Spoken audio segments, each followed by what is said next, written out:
Maybach music. Can anybody out there hear me? Hear me? 'Cause I just wanna say Assalamualaikum warahmatullahi wabarakatuh. Apa kabarnya? Semoga kalian dalam keadaan sehat rohani dan jasmani. Kali ini kita akan melanjutkan materi pembelajaran kelas 8, yakni bab 7, berbahasa persuasif, tapi pada pertemuan ini hanya akan membahas subbab A, yakni menemukan ajakan dalam teks persuasif. Dalam subbab ini, kita akan mempelajari 1. Pengertian teks persuasif, 2. Ajakan dalam teks persuasi. Mari kita pelajari bersama-sama subbab A, menemukan ajakan dalam teks persuasif. Pernahkah kamu terbujuk atau membujuk orang untuk berbuat sesuatu? Nah, itu artinya kamu sudah cukup akrab dengan hal-hal yang persuasif. Itu berarti pula teks persuasi bukan lagi hal yang asing bagi kehidupan kamu sehari-hari. Bahkan, kemampuan untuk bisa memengaruhi orang atau berpersuasi sangat penting kamu kuasai, misalnya dalam kegiatan berbicara di depan umum. 1. Pengertian teks persuasif. Sebelum membahas penjelasan pengertian teks persuasif, mari perhatikan cuplikan teks berikut ini. Sejak terjadinya bencana gempa bumi dan gelombang tsunami itu seringkali bencana tersebut dijadikan sarana untuk memungut uang dari masyarakat. Banyak organisasi atau kelompok orang tak bertanggung jawab meminta sumbangan untuk korban bencana tersebut. Mereka beroperasi di atas bas kota, lampu merah, dan pinggir-pinggir jalan lainnya yang mengatasnamakan dinas sosial. Oleh karena itu, masyarakat harus berhati-hati terhadap ulah oknum tersebut. Kami organisasi sosial peduli kasih, tidak pernah meminta sumbangan dengan cara-cara seperti itu. Cuplikan teks tersebut menyampaikan bujukan atau imbauan. Perhatikanlah kalimat terakhir teks tersebut. Penulis mengimbau masyarakat untuk berhati-hati terhadap ulah oknum yang meminta sumbangan dengan mengatasnamakan korban bencana alam.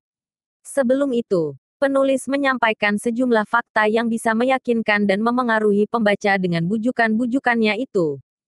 Selanjutnya, perhatikan gambar berikut ini. Dalam gambar tersebut dinyatakan bahwa teks persuasi terdiri dari argumen, fakta, dan ajakan. Pengertian teks persuasi menurut para ahli, di antaranya yakni, Waluyo pada tahun 2018, halaman 193, mengemukakan bahwa teks persuasi adalah ragam teks yang berisi pendapat terhadap suatu permasalahan aktual yang dibarengi oleh argumen dan data untuk mendukung pendapat dengan tujuan mengarahkan pembaca agar mengikuti apa yang disampaikan dalam teks. Selanjutnya Mulyadi dan kawan-kawan pada tahun 2016, halaman 23, yang mengatakan bahwa teks persuasi adalah teks yang berisi bujukan untuk mengajak seseorang mengikuti harapan dan keinginan penulis.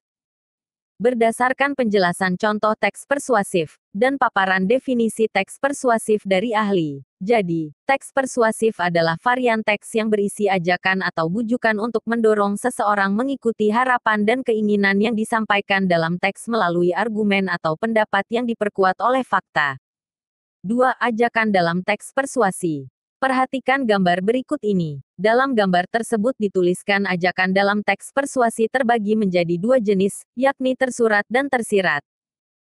Di dalam pelajaran sebelumnya telah kamu ketahui bahwa teks persuasi ditandai oleh kehadiran ajakan. Adapun yang dimaksud dengan ajakan adalah kata-kata atau perbuatan untuk mengajak atau mengundang.